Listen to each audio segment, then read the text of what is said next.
and welcome to the Arsenal Women Arsecast on Arseblog.com with me, your host Tim Stillman, looking back on Saturday evening's 4-0 romp at the Emirates over Liverpool. Very grateful to have a podcast on a good performance and a good victory after recording after Real Madrid and the Liverpool Cup defeat. It's all felt a little bit doom and gloom, and obviously the spectre of Wednesday night looms large, and we will discuss Wednesday night and Real Madrid at home, a huge game for the team and the club. And here to do that with me as ever is our co-host Jamie Spanger. Jamie, this is the third time I'm asking you how you're doing with rubbish home internet, but for the sake of the show, how are you doing? Yeah, Tim, really good. Nice to see you for the third time this morning. No, I'm good. I'm excited to unpack this one. Obviously, it's been a rough month in terms of all the cup competitions and a bad result in Madrid that we're looking to redeem this week. But yeah, a nice Saturday in N5. I said to you, Tim, it was nice to have a little bit of a balmy temperature, bit of a DJ set, and then some pints at the Tollington. I love being back at Emirates Stadium, and the result just obviously was a perfect day out. So yeah, excited to talk about it.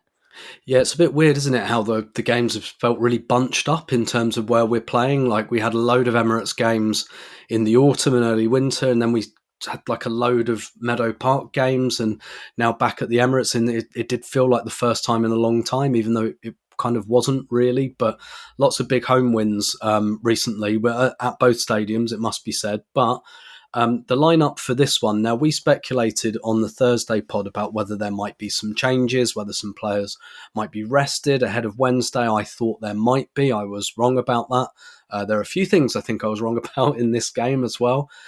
Chloe Kelly and Caitlin Foord starting together wasn't something I thought we'd see too much this season, but we saw that. But I think the big surprise here, Jamie, I don't know, big surprise, but a surprise was Mariona starting in central midfield ahead of Leah Volti and Kyra Cooney-Cross, starting in a slightly deeper role. Before the game, what did you make of that tweak from Renee? Yeah, I think before the game when I saw it on the team sheet, I think I was on your page, Tim, earlier in the week. I saw that you said maybe there's a chance that Leah Volti comes in as the left pivot, obviously to just offer some support with Olivia Smith in transition. She's very quick. She runs in and behind, and we know how far up the pitch Katie McCabe likes to travel. So I thought we'd go more a defensive pivot. Obviously, I was completely wrong about that. Kim Little and Mariona Caldente in there with Frida kind of leading that midfield pack. So I was very surprised and again nervous because we saw what Olivia Smith did at Meadow Park. She was very quick on the transition, and if Wednesday night against Real Madrid with Linda Caicedo was anything to learn from, I was a little bit worried about the lack of like defensive discipline. But yeah, we'll talk about how that transpired a little bit more. But I thought a very good decision in the end, purely based on the fact that Mariona played very well. I did think she was going to get a rest. I think she's obviously got to be in the starting lineup against Real Madrid, so that came as a bit of a surprise. The other thing I want to note about the lineup is I was a bit surprised by Kelly and Foord playing. Obviously, they're quite similar of a profile, but I think it worked perfectly because it was clear that Arsenal were really trying to target Liverpool in the channels, in and behind, really get the ball wide, and I think that worked out very well. So yeah, no notes on the lineup because I thought it worked very positively, but I was a bit nervous about that transitional play, and it ended up to being okay. Yeah, we've got a question about Mariona in central midfield in the second half, so I kind of save it for there. But yeah, this is where coaches confound you sometimes, and like I think as fans we get very anxious about things, and a lot of focus on Olivia Smith. And it must be said, I watched Liverpool United back, and Capox on the other wing as well. I think just as dangerous, just as instrumental in their win over United. And so I'm sitting there, and in my preview, it's all I think Leah Volti will play to cover that space. And actually the coach goes in completely the opposite direction and almost kind of says, well, if you don't have the ball, you're not going to be able to find Olivia Smith. But I think the main thing was Arsenal, like you said, really wanted to play into those channels. And I think Renee came to the conclusion that Mariona would be better playing those passes than she would be running onto them. And I have to say, I think she was right about that. I've said before, and I even posted early in the game, I don't like Mariona deeper in midfield, but I think I've come around to it a little bit more on the back of this. But I think what was quite clear, Jamie, and we spoke about, whether the impact of the pitch, certainly at Meadow Park, for example, in the first game. I think Renee was very interesting in her post-match press conference where she talked about, we played them 2 weeks ago. We had a better idea of them. I do think there's an extent to which Liverpool were less of a mystery this time, whereas last time it was the second game under Amber Whiteley, and maybe some things took us by surprise. But even though there weren't loads and loads of shots before the first goal, but I think you could see Arsenal were very intense and very on it. Yeah, 100%. I thought from kickoff, Arsenal looked like they had switched on, completely different team to the team we've seen in the last fortnight against Liverpool, against Real Madrid. So I was very, very impressed by it. Just felt like the intensity as a level had raised. And Renee spoke about how it's so important for them to keep up their intensity in games like this, because this is a curtain raiser, right? And this performance against Liverpool is going to trickle so positively into the performance against Real Madrid on Wednesday. But I just thought from minute one, Arsenal looked direct. They looked really, really influential. I think Alessia Russo is a player that maybe on paper didn't have the best game, but her first opening 10 minutes, I think, really, really set the tone for the afternoon, because she was getting the ball at her feet. We see her do a really clever touch onto Frida Mornham, who hits the post, but the chances were coming. They weren't exactly shots on goal yet, other than those Frida attempts, but it felt like Arsenal had the intensity. I thought Chloe Kelly really did well to insert herself in the game, not only running wide, but she kind of inverted a little bit. So it felt like all the players were ready to experiment a bit, and it was whether they had a point to prove or whether they were really kind of just playing with freedom. It felt like we were watching an Arsenal team before Christmas, when they were really kind of playing with this excitement and this. They weren't shackled. So yeah, I thought from minute one, it kind of seemed like, all right, I'm confident about this game, because I don't know about you, Tim, but in the last couple of weeks, it feels like kickoff has started. It's maybe an even scrap, but Arsenal don't exactly look switched on. So yeah, I thought that the opening 10 minutes set a perfect tone for the rest of the 90. Yeah, this is the best start we've made to a game in some time. And I think this clearly, there are templates here for Wednesday. And I do think managers do that quite often when they have games like this. And so we'll talk about the Real Madrid game.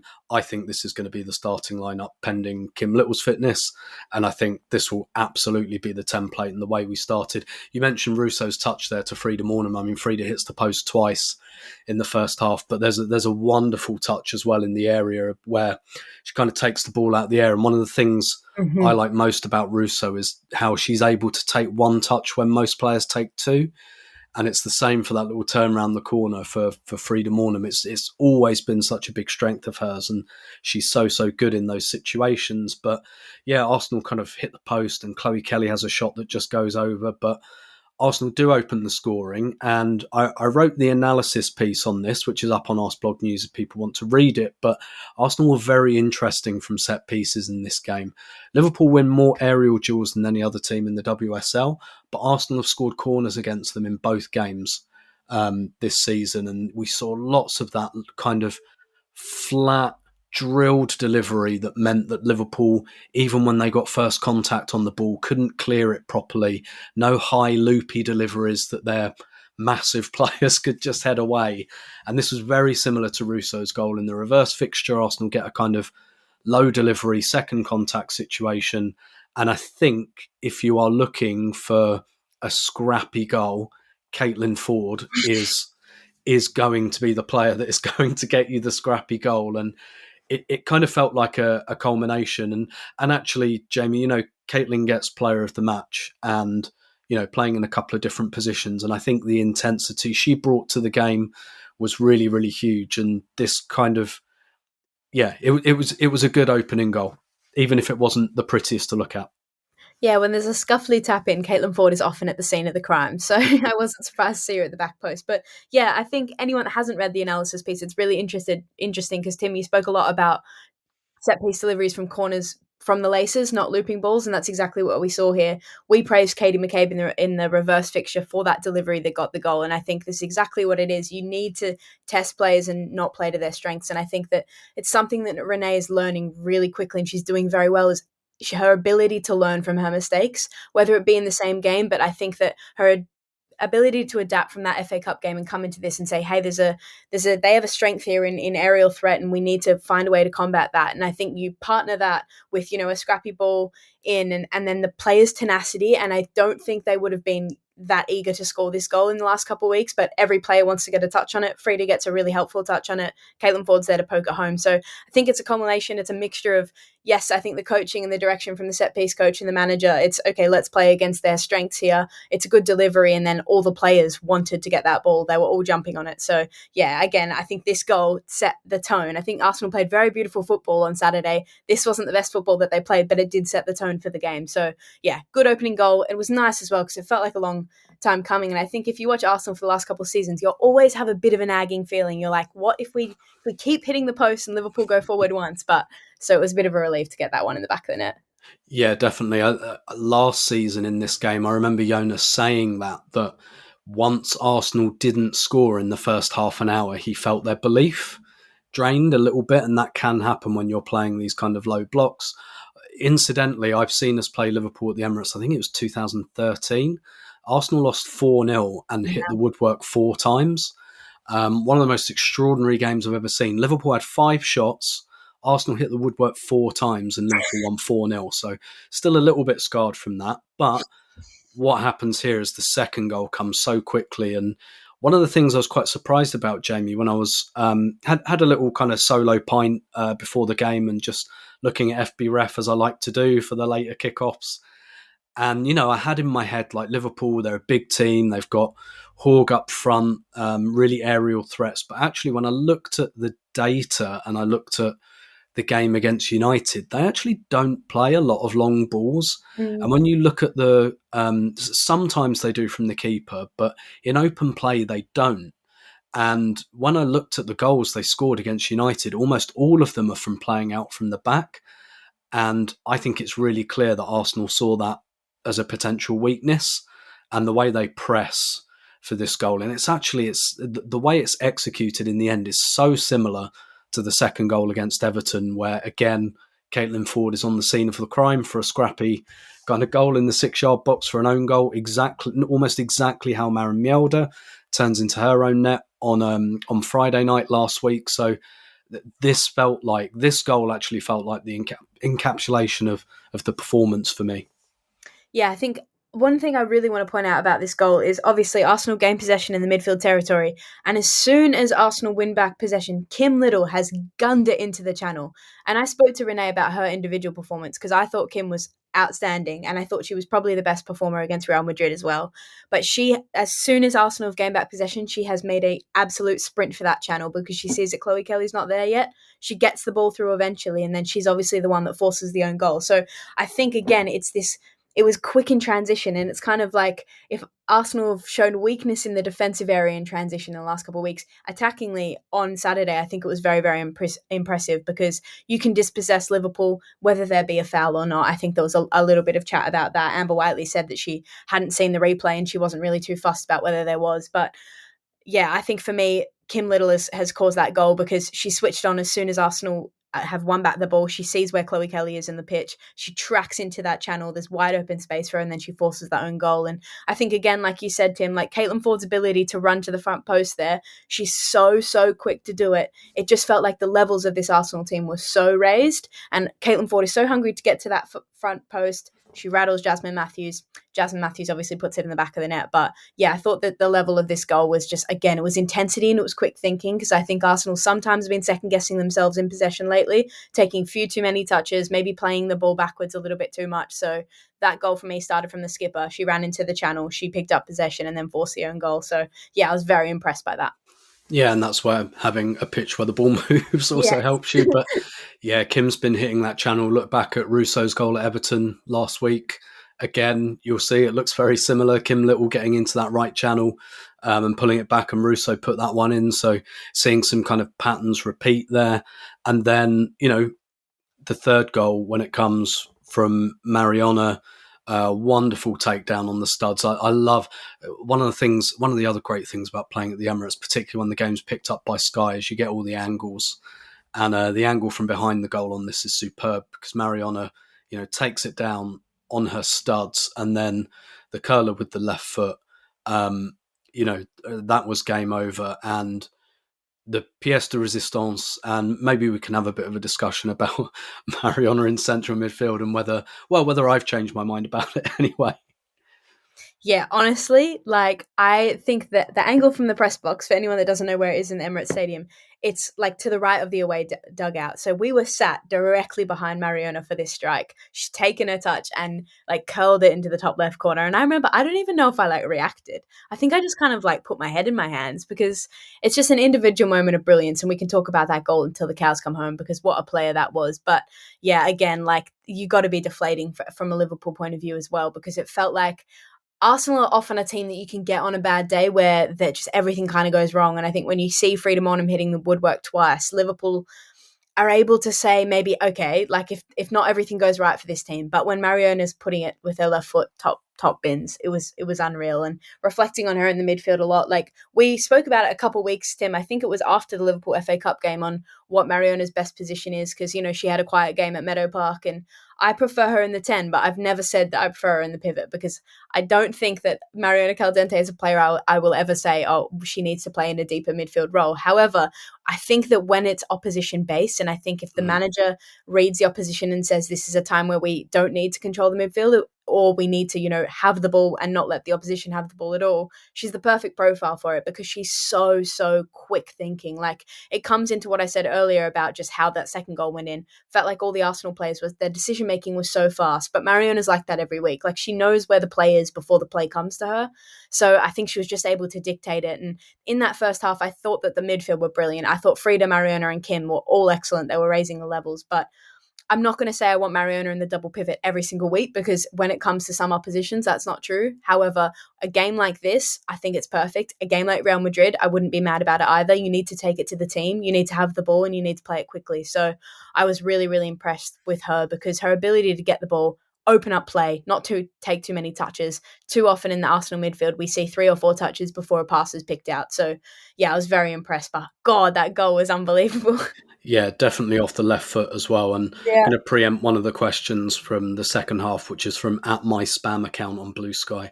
And aimed at me, I think, have your thoughts on Mariona playing a deeper role changed? And yeah, is the quick answer to that, to be honest. Like, I'm with you, Jamie, in certain types of game. I wouldn't do it like Chelsea, for example. I think it's important that she's with one of Kim or Leah Volti. Because in the away game, because Kim and Leah weren't fit, it was Mariona and Kyra, and that didn't work. That was far too transitional, far too many turnovers, probably not quite enough security in behind. But with one of Kim or Leah Volti, I think it definitely works, particularly games against low defensive blocks. And yeah, the way Mariona is, I think we said at the top, the amount of times Arsenal got in behind the Liverpool fullbacks, got in behind Grace Fisk and Taylor Hines, and Mariona kind of slipping those balls in behind, and Chloe Kelly and Caitlin Foord were just getting in behind there time and time again. Frida, Kim Little getting into those channels as well. It was clear that was an area Arsenal identified. I asked Renee about that afterwards, and she said, yep, they had a plan for that, and they did things slightly differently there. And one of the things I'm really impressed about, I was writing the newsletter last night, and I was talking about, because this is 6 home games in a row where Arsenal have scored 4 or more goals. Mm-hmm. And so we're not having the low block conversation as much as we were under Jonas side about. And I was kind of looking into it, and the newsletter's basically about Mariona and Katie McCabe being very key to that. But when I was looking at the creative stats, Chloe Kelly is already really high on a lot of them. When you filter it per 90, like passes into the penalty area, key passes, I was filtering those columns and her name was coming up a lot. And it's kind of funny because you think of her as a real touchline winger, same with Caitlin, but they were both coming inside so much and causing so much threat. And Chloe's set piece delivery on the day as well was really big. And I thought she was fantastic in this game, Jamie. Yeah, I'm with you, Tim. I honestly think, like I mentioned it earlier, especially in the opening 10 minutes, I think Chloe did a really good job at rattling the fullbacks because she was very good at, when she saw there was space in and behind, she was very quick to make the run into that area. However, when she noticed that there wasn't space, I think too often we're seeing Arsenal forwards lately still make that same run. And either it's getting cut off by the fullback or it's just not making it past the midfield.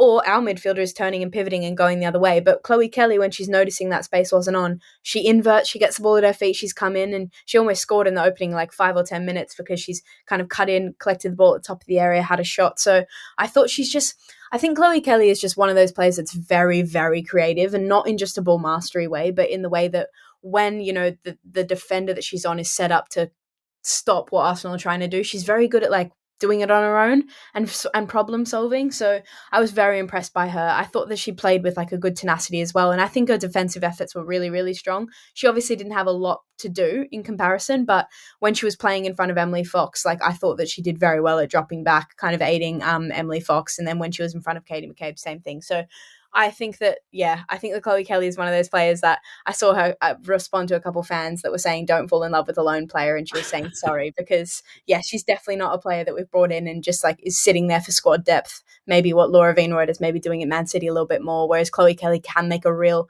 feasible impact. So I'm impressed. And it's so nice to see so many good set piece deliveries, not just from Chloe Kelly, from Jenna Niswanger, Katie McCabe, that we've got Kyra Cooney Cross as well. And it's nice because it feels like we just need someone to put them away. There's so many good corner takers, but I was very impressed by Chloe Kelly and I'm excited, but don't fall in love with a lone player. Let's hope. And I know we've got a question about that in the second half, but her Instagram caption, I don't know how much you read into these things, but saying it's so good to be read and all of that. And it is. I thought she was exceptional, and it shouldn't be a surprise really, because I don't think Chloe Kelly's form ever dropped off. There was clearly something else that happened at Manchester City that wasn't about football, really. And if you've got a top-level Chloe Kelly, you've got one of the best players around. There's a reason she played all the time for Man City until something non-football kind of happened there. But, more threat from set pieces. Leah Williamson nearly scores from one, but maybe the only kind of pinch point of the half, really, because I don't think Liverpool even really have a shot. But Katie McCabe gets booked. I have to say, I don't understand what for. I think that was the referee saw 11 McCabe on the shirt and decided to issue a yellow card, because in the second half, Jenna Niswanger really should be booked for just completely dragging Olivia Smith down and gets nothing. And Katie, maybe she shouldn't get involved with Olivia Smith afterwards, but just a complete reputation booking. And that means she misses the Palace game, which, to be honest, I kind of think Jenna Niswanger might have been earmarked for that anyway. So I wasn't hugely surprised that she was hooked at half time, not just because of a potential red. Katie as a player is very, very used to playing on a yellow card, but I think that was also about prepping Jenna Niswanger for next weekend, because she's going to have to play now. Yeah, definitely. I think that, like you said, Tim, a lot of people are saying, it makes sense, Katie McCabe's been taken off, she's on a yellow. Katie McCabe is, she knows how to manage a game when she's on a yellow. I think that was not only to get Jenna ready for Crystal Palace, it was to give some rest to Katie McCabe. She's been playing stacks and stacks and stacks of football lately, but that yellow card, I was with you, Tim, it annoyed me, because I think if you look back at the Meadow Park battle between Smith and McCabe, they were both going at it. And look, on a bad day, that referee would have double yellowed both of them. And I think that was a red card where it was purely reputational, and we see that so often with McCabe. And I speak about how sometimes her discipline does slip, and she needs to be able to not do that, because she does, her discipline slip sometimes, but sometimes it goes the other way. And I'm saying you've only booked her because it's Katie McCabe. So that was frustrating for me. I'm with you, Tim. But however, it allows Jenna Niswanger some clarity. She's playing the Crystal Palace game. She can prepare for the Crystal Palace game. And I honestly think that Jenna Niswanger came on. I was very shaky in the first couple minutes. I think Liverpool actually go forward down that right side. Olivia Smith gets the better of her. She's dropped way back further. But then from then on, I thought she was brilliant. That body check on Smith is a very good foul to give away. She's very lucky not to get a yellow, but I thought Niswanger did her job, and her left foot delivery again from the set piece is brilliant. So I have no qualms with her playing, especially against Crystal Palace. Yeah, and that's another set piece deliverer. We haven't even mentioned Steph Catley, who doesn't take them anymore because she's a centre half, but she's one of the best around at it. Just be nice to have a few more players who can maybe meet it. Yeah.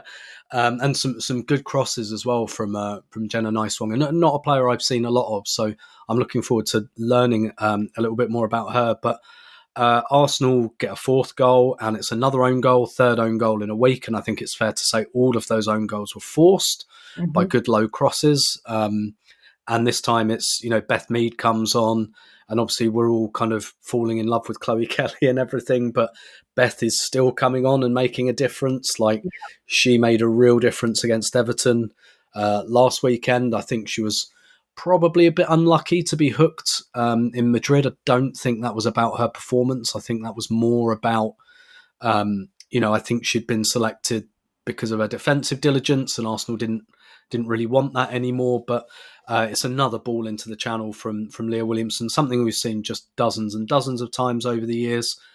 And Jasmine Matthews, again, the unfortunate one to put the ball in her own net. But again, this felt about right, though, for the game, didn't it?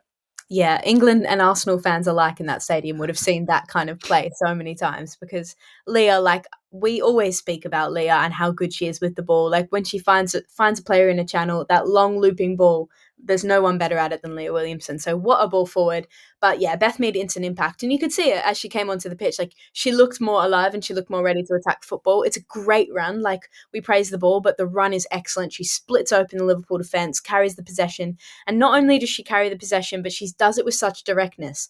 And I feel like I'm just banging the same old drum this podcast episode, but like it was just the hunger, and the level of the Arsenal intensity was so high. Picks up possession, like, doesn't take it to the touchline. Rather than that, she really directs it, comes at Rachel Laws. Obviously a really unfortunate own goal, but yeah, I was so impressed by Beth Mead and happy for her as well, because it's been a couple of rough performances, not just from her point of view, but she often does feel like the scapegoat of those as well. So I'm giving it to her as well. I'm going to give it's obviously an own goal, but I think that's really, really impressive work by Beth Mead. A lot less luck involved in that one. So yeah, I was very, very happy, relieved for Meadow.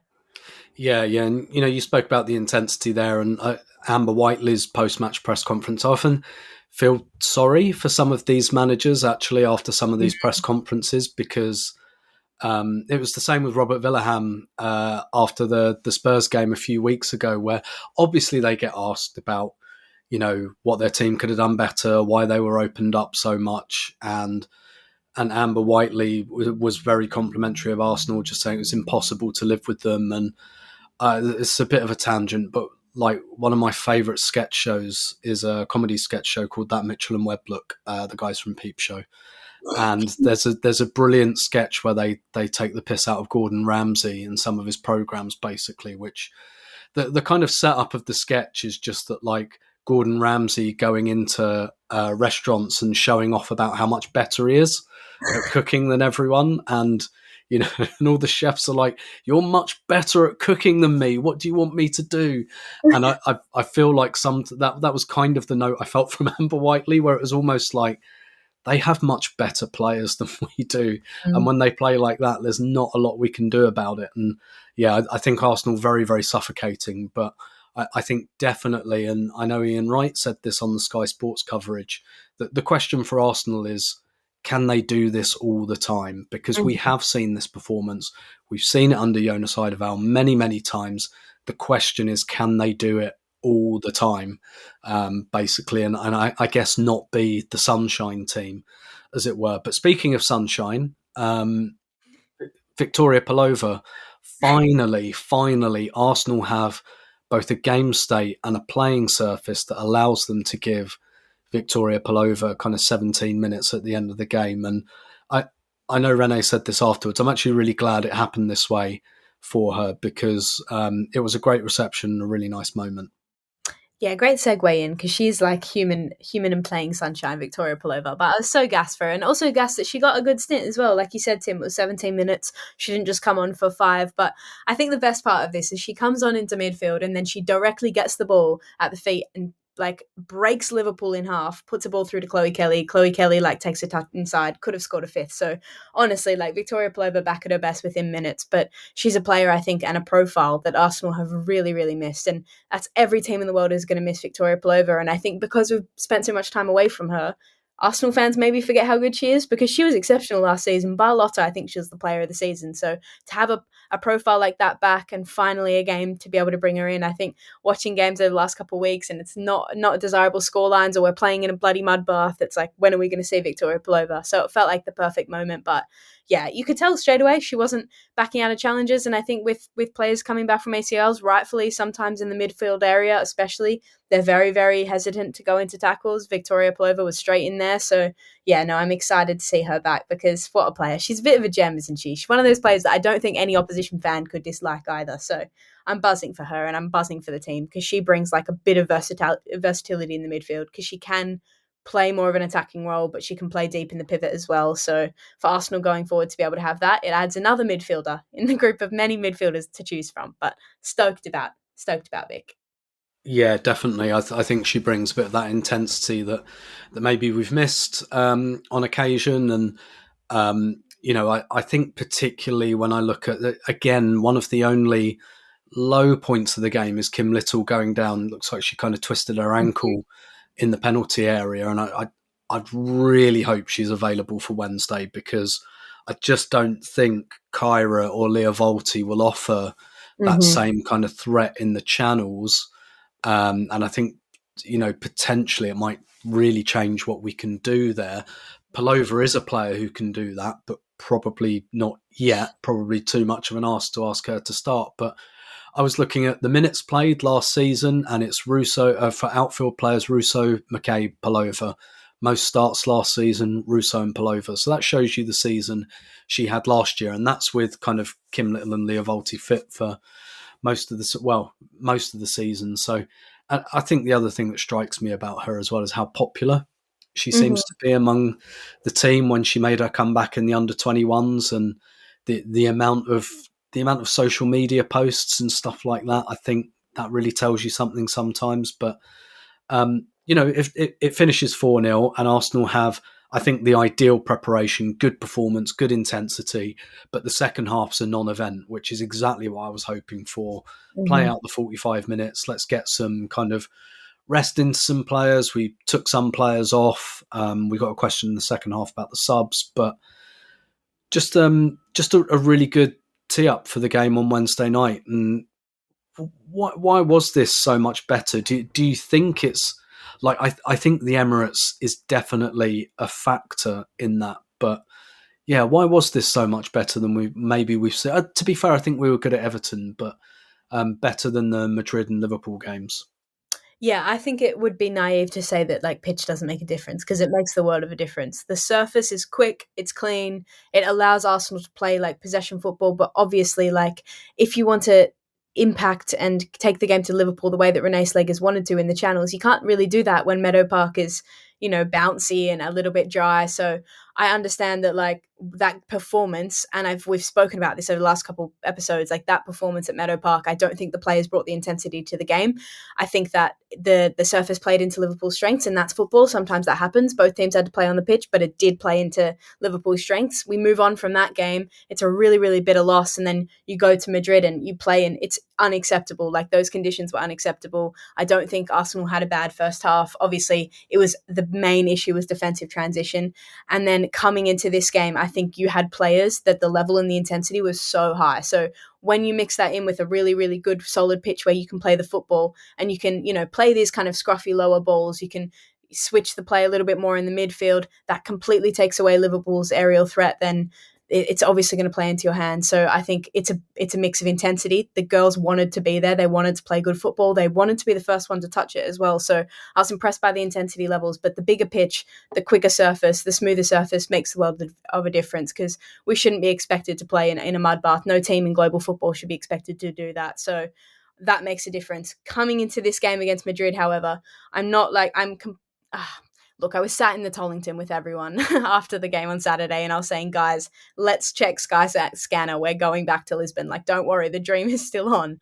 But I do think like the high transitional pitch of the Emirates, when it's quick and it's big, that also does help Real Madrid. So I'm not completely saying that this pitch is only playing into the favour of Arsenal, because I think if you get Linda Caicedo with a quick ball through on the break, the Emirates Stadium is gonna help her a lot there too. So I think it needs to be a mix of everything. And this goes back to what Ian Wright said. Arsenal can play at this level, and that's what's so frustrating when they don't, because it's not a team that are working towards this ceiling. It's a team that know that they can hit that ceiling, and they hit it quite frequently. So then when they drop their levels, it's so disappointing. So I think if Arsenal can come into Madrid and really, really, really play like a high-intensity brand of football, it will play in their favour. And I asked Renee about this after the game as well. I've spoken a lot about it. We spoke about it after the Real Madrid game, Tim, how Liverpool is a little bit of a curtain raiser for Real Madrid purely because they're fast in the transition. Linda Caicedo and Olivia Smith have quite a similar profile in terms of they're direct, they're fast, they're good with the ball, they're really, really quick when the counter-attack's on. So I think if Arsenal manage to play into that threat of Liverpool, you at least know what to expect. It's in the back of your mind for the Real Madrid game. Hey, we've nullified this threat on the same surface in our home stadium. So yeah, I think it's the perfect game to play before Real Madrid, and I'm not writing us off. Yeah, I think this game was a complete template. I think that this is the intended starting lineup for Wednesday night. Again, pending Kim Little's fitness, I really hope she can play, because I really think she's such a critical part of it that's so difficult to replace with other players. But I think as well, I think another great point that Renee made post-match was that Madrid are not used to playing at places like the Emirates with big crowds. Now, I think there's just under 20,000 tickets sold for Wednesday night, which will be by some distance a midweek Women's Champions League record. I think the record is still Arsenal against Bayern, which I think was about 12,000 or something like that. That Bayern game has to be a template as well, because Arsenal were, albeit they were 1 goal down, but they absolutely smothered Bayern. I think the conditions helped them that night because it was a rainy night and it made the ball move even faster. But I think this is absolutely a template. And I think the fans have such a huge role to play here. I really don't think Real Madrid will be used to playing in a stadium like that. And Renee was talking about even the fact we wear red and all our fans are going to be in red. And I really, really think, I think, you know, when Misa Rodriguez is lining up goal kicks, start whistling, start booing. Every time they try to slow the game down, get in the referee's head, get on the referee's back. I really think the referees are very influenceable in the Women's Champions League. Let's get more tickets sold, because I really, really think the fans can play into this. We need a super intense performance. We need to come at them from all angles, and I think that includes the stands as well. So we're going to put a link to the tickets in the show notes, actually, because I really, really think that there's a role to play here. And do you know what else I think? I'm going to be undiplomatic here, because this isn't against the players of Real Madrid. I think the club Real Madrid does not deserve to go to a semi-final. I don't think they care about their women's team enough. Again, look, if they win, they win. They'll have deserved to win. I'm not saying, you know, that they've cheated or anything, but I really think it would be a travesty if we let them go to the semi-finals. And I think, you know, the pitch last week was a disgrace. And I really think we've got a job to do here. Look, if they win, they've done it. Fair enough. They've got some really, really good players. They've got players who deserve to be in the semi-final of the Champions League, I think. But I think Arsenal have got a job to do here. And I think that the supporters can be a massive part of that. So that's my kind of rallying cry. And look, Madrid, they beat Barca on Sunday as well. Both teams rotated. But I think Madrid did a number on Barca on the counter again. So they've got their template again for Wednesday night. So, you know, we can't dismiss their quality whatsoever. But at the risk of sounding like Kevin Keegan, I would love it if we beat them. So that's the message, I think, to take into the second half. And we will be back with your questions right after this.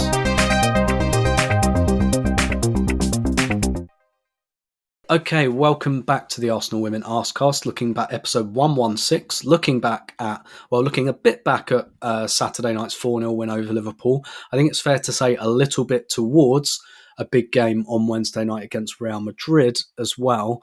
And questions here. Let's start. I want to start with this one from Jessica Kennedy at Jess Eve Kennedy on Blue Sky. Jamie, she asks, first of all, your thoughts around Renee's approach to discipline and how it contrasts or not with Jonas and others. And I think that's probably quite pointed about Rose Kafaji, who wasn't in the matchday squad. And the second one, do you think we'll ever get to see Kimmy score a goal in open play ever again? It's my personal hope and dream, but even with a great performance on Saturday, she still seems a bit goal shy. So a little bit discipline and maybe, Rose Kafaji not being in the squad and Kimmy open play. Let's make it happen.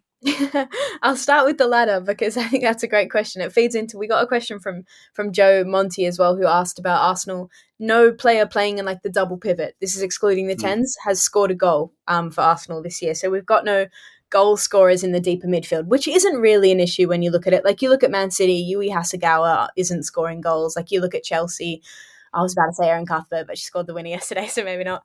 But yeah, I think it's not a real concern. We all want to see Kim Little score goals. I don't think it's completely chalked off. You never know.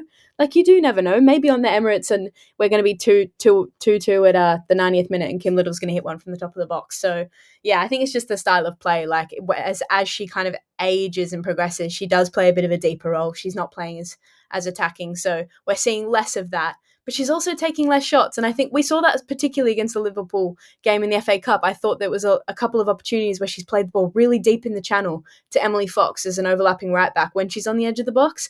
Maybe Kim Little would have had a ping there, but I don't really think it's in her nature to have outward shots. So that's just my take on Kim Little. I hope so as well. I'm with you, Jessica.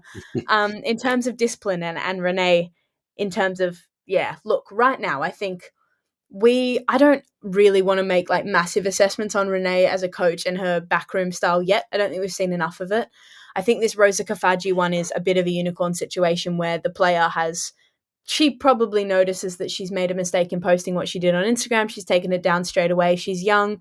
Like this is a developing footballer. I said what I said on the podcast last week, that you just can't be doing that. Like you need to reflect inward. And I think Renee, her job at Arsenal before becoming the head coach, she was a very one-on-one assistant coach. She worked with the players personally. So she's definitely not someone that's going to ice out a player when they're acting like that. I have full faith that Renee is someone that her disciplinary actions would be different from Jonas's in the way that I think she would not shy away from those individual conversations, and she's not just going to write Kafaji out of the squad and not tell her why. Again, I don't know her personally, and I'm not at the training center when these conversations are being had, but in terms of her coaching style and how she does that, I think we need to give her a bit more time because we don't know enough about Renee Sagers yet. And I think this summer is going to say so much about her as a coach, considering who she maybe moves on from the squad, who she brings on, who she's prioritizing. We're seeing like glimpses of that now. But I think as time progresses, we're going to know who she is and her identity more as a coach. And that obviously feeds into how she, so-called disciplines her players. But yeah, for Rosa Kafaji, I have faith that was handled fine because of Renee's like previous post at Arsenal, working personally with the players. I don't think Rosa would have been left in the dark. And yeah, it'll be interesting to see where that goes. Because like Tim, you mentioned last week, Rosa was a Jonas Eidevall signing. It's interesting to see if Renee kind of values her in the same way. However, we need to wait. We need to wait until next season because it's the same thing that happened with Kyra. Came in the squad, had to bide her time, had a full season in the Dammersvenskan. So yeah, that's where I'm at with Renee right now. Kind of drawing conclusions without reading too much into it. Yeah, I think on Rosa, I think there's a chance she wouldn't have been in the squad anyway, because that's kind of what the selection patterns kind of tell you. I think she potentially made that slightly easier decision. But Tom from the halfway line, he asked Renee about this in the Friday press conference, and she actually gave quite a long answer, and it was quite interesting. She was talking about, we can't keep all players happy. This is something I've seen Emma Hayes say it so often. In fact, I got a quote from Emma Hayes. She says, "People always ask me, how do I keep players happy? This is such a strange question to me. It makes zero sense. It doesn't exist. My job is not to keep players happy." And she goes on to say, if I tried to keep all of my players happy, I'd never get home in the evening. Mm-hmm. So like there is an element to which if you want a big squad, that means you're going to have players who don't play a lot of minutes, and that means you're going to have unhappy players. So I think it totally makes sense that Rosa Kafaji is unhappy. Of course she is. I think it would be worrying if she wasn't. Because you don't want players who aren't. But at the same time, it's kind of how you react to that. And there was a really interesting section in the programme. There's an interview with Katie McCabe. Katie's a player who really had to wait for her chance. And she went out on loan and she very, very nearly left. And she was really interesting because she was asked about that in the programme. And she said, She was talking about other young players in the squad. She said, I try to put my arm around them and look after them in that sense, but I also like to push them as well. There's a balance in showing them what it takes to play for a club like Arsenal. It's not just about showing up every second day or once or twice a week. You have to turn up every day. I wasn't able to play as much as I liked to, and that was really difficult to manage. I had to figure out where to put my energy. I've seen that same frustration in younger players over the years. I always like to remind them they've got so much time. It's really hard to be patient because all you want to do is play. I know what it's like. So I don't want to say pointed. I don't think they're pointed quotes, but I think both of them are getting at something here where it's like, show up in training every single day. That's how you get your message across. Be a good teammate. But at the end of the day, managing a big club, you are going to have players that don't play, and that means you're going to have players that are unhappy. And that kind of just is the end of it. That is always going to happen. And it happened at Chelsea a lot under Emma Hayes. And I really remember her saying, it really struck me. I remember someone asking her that in a press conference, and she said, in her kind of way, she said, who told you my job was to keep players happy? My job is to win. And so I do think that there is an element of that that's really interesting. And so there maybe is a bit of discipline to this, but I also just kind of think this is what happens at a big club. I had a nibble on that like I always do. So I'm going to ask you another one. And I'm not going to say anything about this, otherwise people will start like tweeting about deals and all of that. But this is from Katina McStenius at Laguna Beach. Rank these 3 outcomes of the Chloe Kelly saga in order of likelihood: signing permanently with Arsenal, joining Manchester United like she initially planned, or now re-signing with Man City now that Gareth Taylor's gone. That is that's a wonderful question. I love a hypothetical. I don't think she's. Okay. This feels a lot. Let me have a go. I'm gonna go 3-1. Okay, just to keep the excitement up. Third, I don't think she goes back to Man City because I don't think the issue of when she left Man City was purely based on Gareth Taylor. I think the reason she wasn't getting game time was her relationship with Gareth Taylor. For whatever reason that was, it was strained and she wasn't getting played. I also think that when she had left Man City, she'd made a very, very conscious effort to say, hey, like a lot of people at the club are kind of trying to tarnish my image here and I'm not happy about it. And whether that be, fake stories or whether that be just how they're approaching agents and deals and other clubs and the media, she made it very clear to say there are people at this club that are not supporting me in the way that I would like. So I don't think getting rid of Gareth Taylor is going to say, like, make Chloe Kelly or the world comfortable. You can come back to me in January when she's back in Manchester and laugh at me then. But I don't think she basically said the head coach sucks. I think she said the back room and there are people at this club that are making me feel alienated. Mm-hmm. United, listen, I think that Chloe Kelly is the perfect profile for Man United because Leah Galton and Rachel Williams, like, they're always playing for Man United, but they're definitely in the latter stages of their career, to put it nicely. Celine Bazette is very good, but she doesn't play all the time. Like, she can't be the only option there. I think they're actually lacking wide options. I truly do. I think like Chloe Kelly fits the profile, so it's very, very, very it makes sense why they would want her because they need that kind of really tenacious winger. So she fits profile. I'm not saying she's going to Man United, but I think there's a high likelihood. In terms of Arsenal, I don't really know. I think if Arsenal were to go into the summer, it depends what their business is. It depends what they're looking for in terms of wide profile. If they want someone younger than Chloe Kelly, maybe that's the priority list. We don't know Arsenal's priority list. For me, I think if she continues to perform the way she's performing till the summer and she wants to stay at Arsenal, I think Arsenal would be completely silly to move her on. So for me, I'm going to take a real big loophole and say that I don't think she's going back to Man City, but United and Arsenal are both very, very understood destinations for her. I think that the likelihood of her staying at Arsenal is stronger. I don't think it's up to the player. I do think it will be up to what the club's philosophy is in the summer. Tim, don't say anything. I'm not going to. Have you got a question for me? You'll get put in quotes. Okay, this one's from actually on the same vein, but it's from HRB2908 at Blue Sky Social. You thought this is a bit of a call out because I think we both said that Chloe Kelly and Caitlin Foord maybe couldn't fit on the same pitch in terms of their profile. But you thought that when Chloe signed that we wouldn't see her and Foord on the pitch together as much. Has your opinion changed on this, as the 3 games we've seen them together at the same time, Arsenal have looked threatening? Seems widening the pitch and having Mariona central works. So what's your thought on Caitlin and Chloe? Yep, definitely. I have changed my opinion on that. Mm-hmm. I think also it's probably I maybe pigeonholed them a little bit too much. We spoke about this on the last pod about how I feel like Arsenal have pigeonholed Stina too much, and it's like, Stina's playing, bang it in behind, and we've kind of ignored every other quality she might have. And I've probably done that here, where I've thought, Chloe Kelly, Caitlin Foord, touchline wingers. And actually, what we saw on Saturday is they both can and are very capable going to the touchline, but actually they're both very good at coming inside as well. And to be honest, I look at Chloe Kelly's goal scoring record at Manchester City, and it's good. And it's like, I don't think she was banging all those shots in from the touchline. Like, she obviously does go inside, and I think she's really good at doing that. And like Arsenal concentrate a lot on creating those triangles out wide. So, between Fox, Kelly, and maybe Kim Little, maybe Frida Mornham, they usually try and have 3 players over there, and she's been really good at kind of judging those distances.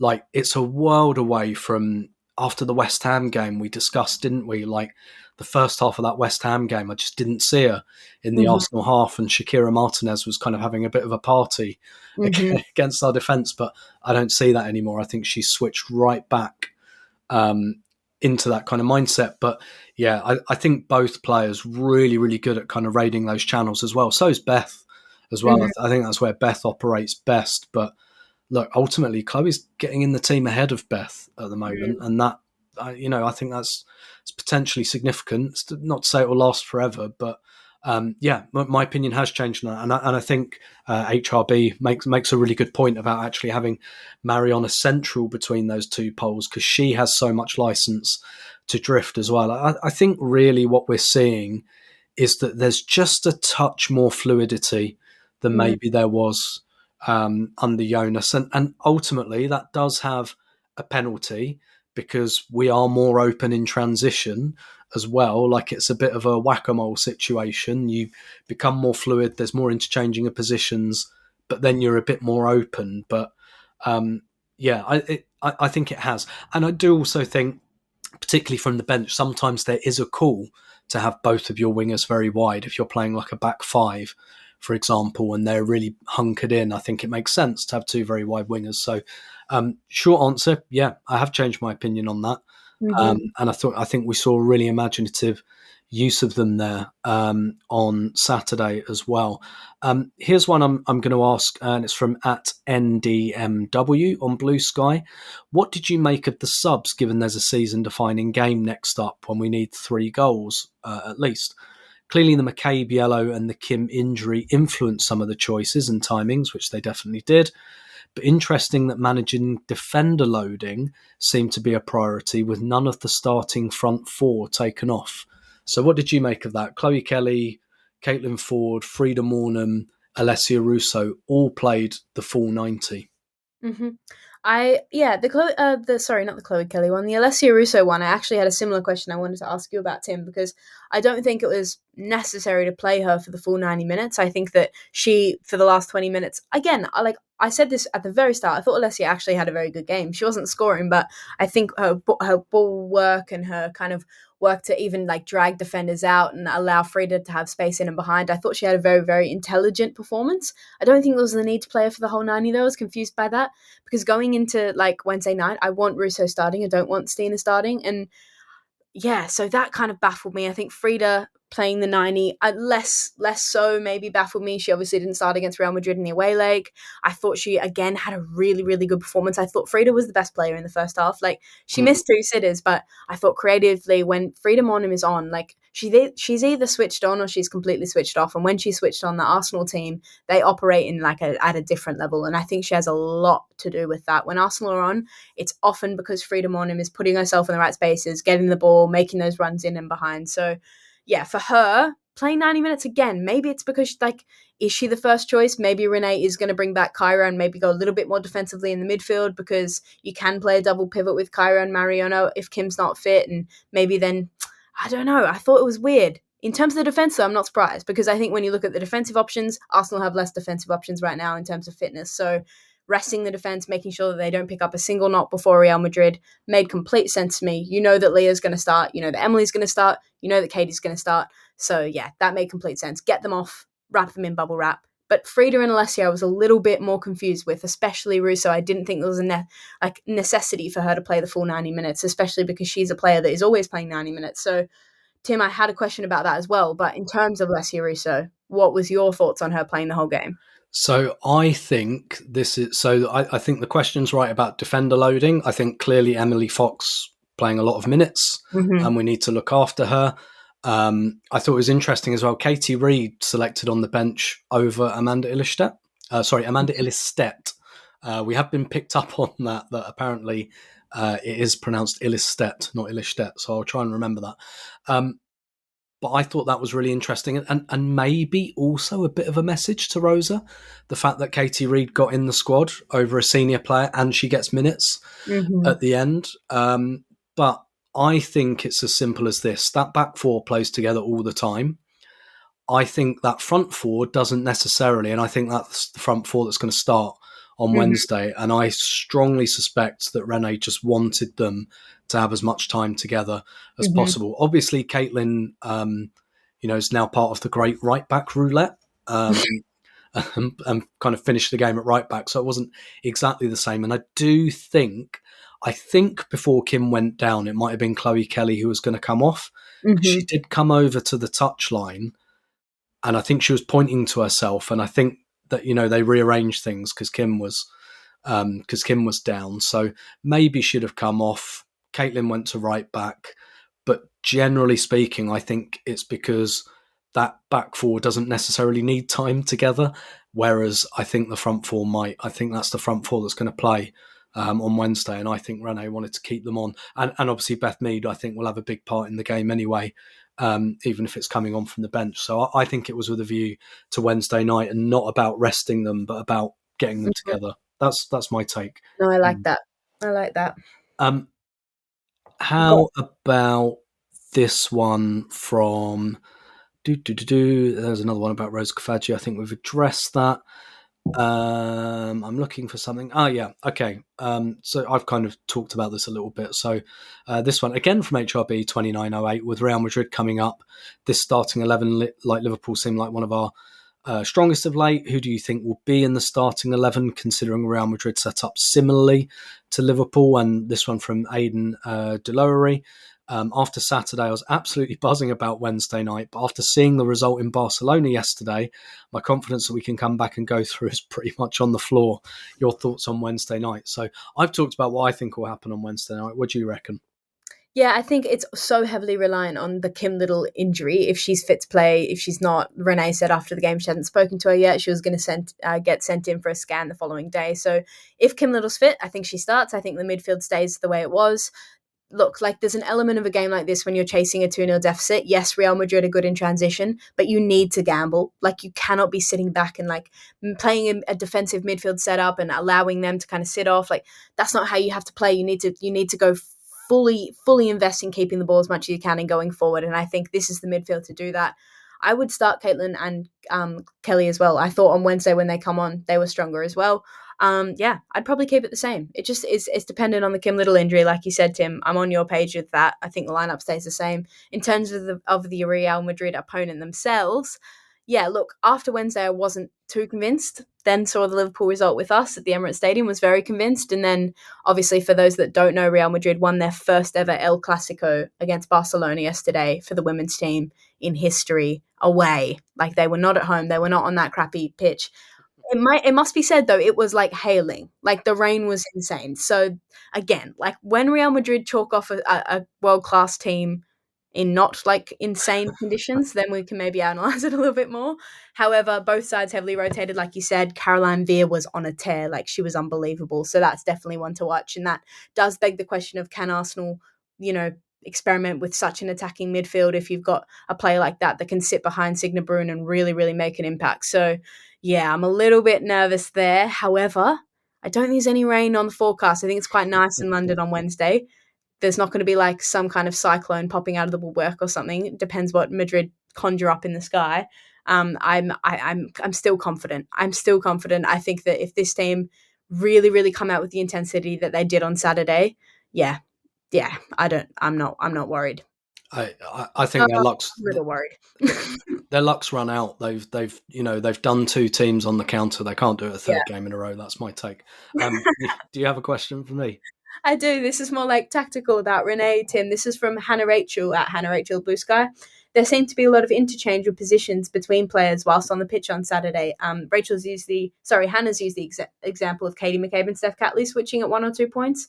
Do you see this as a part of Renee's tactics going forward? Also, any thoughts on why Stina wasn't put on? We spoke about that, so ignore that. Just in terms of like, we've seen players kind of switch a lot and maybe interchange in the lineup while the game's being played. Tim, do you think Renee's maybe a bit more adaptable in that way?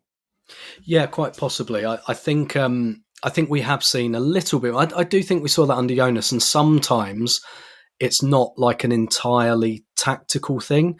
I think sometimes what happens is like that's just the way that play goes. And obviously Katie McCabe, like Steph Catley, knows Katie McCabe's position. So she's able to kind of rotate into that position as well. I thought what was more interesting was that Chloe Kelly and Caitlin Foord swapped in the second half, that they swapped positions. And actually that was pretty permanent. And I didn't actually ask what that was about. I didn't really think about it too much either, having Chloe Kelly on the left and Caitlin on the right in the first half. I don't know if it's because I think Taylor Hines played at right back against Manchester United and she went back to left back here. So maybe it was something around that. But I think really I put this in the newsletter, the freedom of like Mariona and Katie McCabe, I think that was more that's more the key. I think those are the 2 players who have real freedom to kind of move around the map. So I think we are seeing it a little bit more. I do think the signing of Mariona kind of facilitates that a little bit because we have a player that can do it, whereas we didn't last season, and maybe we're a bit more rigid and a bit more stiff. But I definitely think not loads, but a touch more fluidity has been present under Renee. So yeah, I think there is a little bit more fluidity, but on a similar vein, I think this one from at Ironline on Blue Sky, we've never really been a pacey team, more reliant on high press, combination play and positional structure, but it seems there's a shift in other teams moving to counter-attack tactics with rapid players. Do you see our style of play changing drastically in line with that shift, or is it just about adding some different players? What do you think about that? Yeah, I think it's about personnel in terms of Arsenal's transitional issues. It comes a little bit into tactics. I think that we've spoken about physicality, and I do believe when you have a physical centre-back pairing, it really helps to nullify a good transition because they can put a body on. And I don't think Arsenal particularly have a physical centre-back pairing right now. But I'm not saying we need to change that as well, because I think when a team are quick, and it's not really like Arsenal's not going to sit back and want to completely adjust to every opposition and say, hey, okay, we need to get in the players or get in our tactics in order to completely nullify every single club that play a transitional counter-attacking brand of football, because there are other ways up the pitch that you can break that down. So I don't think Renee is going to be looking at that and saying we need to like completely adjust our tactics in order to sit back, stop the counter-attack and be more disciplined in transition. I think for that, it's just a tactical shift. The players need to be more aware of it. Arsenal's fullbacks, they like to play very high, especially like Katie McCabe. You just spoke about her versatility. Often if she's inverting into the midfield or if she's coming up very high, there's a little bit of a gap there, and that's to no fault of her own. It's just kind of maybe looking at the opponents that are going to exploit that and saying, hey, we need to play a different brand of football and use her as a different outlet. So at the same time, though, I do think there's a personnel issue in pace. I don't think Arsenal have like rapid footballers that are going to run in behind. Emily Fox is obviously very quick, but you don't want your quickest player just always being at right back. You want to have pace up front as well. So I think there is some personnel that Arsenal, like I would love for Arsenal to look into the summer, just a really, really quick winger, some wide like attacking threats. I don't think Arsenal have that right now. They've got the physicality in the midfield in terms of, I think Foord is very physical. I think Alessia Russo is very physical. But in terms of pace in the attacking margin, that's a personnel thing. In terms of the defence, I don't expect Arsenal to say, hey, we need to completely change our brand of football to make sure that counter-attacking teams can't play against us. I think it's a matter of discipline and making tactical adjustments in order to stop that from happening, because Katie McCabe is not slow by any means, and Emily Fox is very, very quick. So that quick transition can be stopped in other places of the field as well. But I'm going to say both, like, yes to both sides of this question, because I think personnel is interesting. I think Arsenal do need quicker profiles. Like, the width isn't particularly fast. Caitlin Ford's fast moving with the ball. Chloe Kelly is not slow, definitely not slow. Beth Mead's not slow, but those pacey transitional wingers, there's definitely a gap there. Yeah, I think we need more the ability to play like that on occasion, but not as a main style, I'd say. Yeah, Let's do one more question each. Fire a question at me. I've actually just got a more general one, and it's you can give me a couple players for this one, Tim. But this one's from Belinda. It's at It's All Pelova. Great username. Who are your shouts for Arsenal's player of the season so far? Yeah, I think when you're looking at player of the season, again, go on FBref, look at who's played the most minutes, because that usually kind of gives you a good idea. And I think Mariona would be in that conversation. I think Alessia Russo would be in that conversation. I think Katie McCabe, Emily Fox would all be in that conversation. I would be more inclined towards Katie McCabe at the moment, but wouldn't put up an argument, a strong argument, if you said Mariona or if you said Emily Fox or if you said Russo. I kind of think McCabe, Mariona and Fox might be my three. Van Domselaar as well, I think, is another player who could elbow away onto the podium. So I'd go Katie Mack at the moment. What about you? Yeah, I don't mind that. I think I'd go Mariona. I think when she's making impact, she's like brings new levels to this team. But Katie McCabe's is consistent, so I don't mind that. But I'm going to go Mariona. Final question. This is a very important one. I know what it's going to be, and I was hoping you won't ask. One I've put some thought into, so I don't mind answering it first. Obviously, we had the DJ set from George before the game. Excuse me, and this from at Brock Strongo. When you guys get your call-ups to the Emirates Stadium halftime DJ booth, what are your first three songs going to be? I had to think a lot about shaving this down to three. Do you have three at the top of your head? Absolutely not. You go first. Okay, so obviously, like you want some tempo, right? You want something a little bit upbeat. So definitely for me, Gotta Give It Up by Marvin Gaye. Definitely on my list. Something a bit hip hoppy, maybe the last one for when the players are in the tunnel. I'd go for Eye Against Eye by Mos Def and Massive Attack. Big beat, big like pre-game kind of psych up type thing. And then I think maybe as an opener to get people a bit light and airy, Just Give Me the Night by George Benson. Soul music, hip hop music, those are the things that I would really focus on in my DJ set personally. What about you? Tim, do you know what I hate about this? Is I read this question, I said, there's no way he's going to ask me this question. I don't have to put anything into it. I was like, this is a very serious, respected man. Like, he's not going to ask me what three DJ songs I'm going to play. Here I am. So I've got nothing for you. Let me think. Okay, I'm going to go AC/DC Back in Black. Okay, good. Yeah. I think it's important to bring some Australian culture to Emirates Stadium. And that's a bit of a banger. Then we'll go like maybe more recent. Although he's a northern artist, so I don't really know if we want Sam Fender playing at the Emirates. But I think Hypersonic Missiles by Sam Fender is my second song. Mm-hmm. And then I'm going to go full country. Give me a second. I need to pick. I'm looking through my playlist. You're talking about Australian, no like Sarah Blasco or... Absolutely not. Absolutely not. Put that away. Wait a second.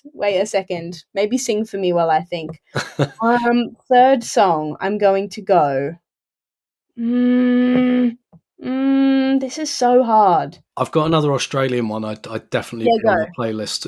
A song called The Front Row by Hilltop Hoods, who are... Hilltop Hoods is not a bad shout. I'm so impressed by that, Tim. Australian hip-hop outfit. Great little sample in the chorus. Bit of a banger. very upbeat about but it's about going to gigs really. So I'm a good very DJ impressed number. by your knowledge of Hilltop Hoods. Maybe that can be my third song, Tim. Cheers. Front row, yeah. So everyone in the front row, and that's I think a big message for Wednesday night as well. Mm-hmm. I don't know if copyright precludes us from playing out with that song, but because it's all about like going to a gig and going a bit mad. Yeah, I like that. I like that a lot. I'm glad you didn't say like some crap like Sweet Caroline or No. I think those songs have because like they have to have broad universal appeal. So like when I did my wedding playlist, I packed it with soul and Motown because it's like there's people of all ages here with different tastes, and soul and Motown just cuts across everyone, generations. It will get everyone up and moving. So like I'm big on like universality. So the Angel, Sweet Caroline, all of that. I think it all has a place. But this is my DJ set, and so like it's also about leaning into your own expertise a little bit, and Australian hip hop, not my main area of expertise, but I know a little bit. So let's bring some of that and bring some of that energy to the Emirates on Wednesday evening. So Jamie, I think that's a great point to end. Thank you very much. Thank you, Tim. Very excited to hear Hilltop Hoods playing through the stadium in M5 on Wednesday. But yes, like Tim said, guys, bring your colours, bring your noise, because it's a big one on Wednesday, and I'm very excited.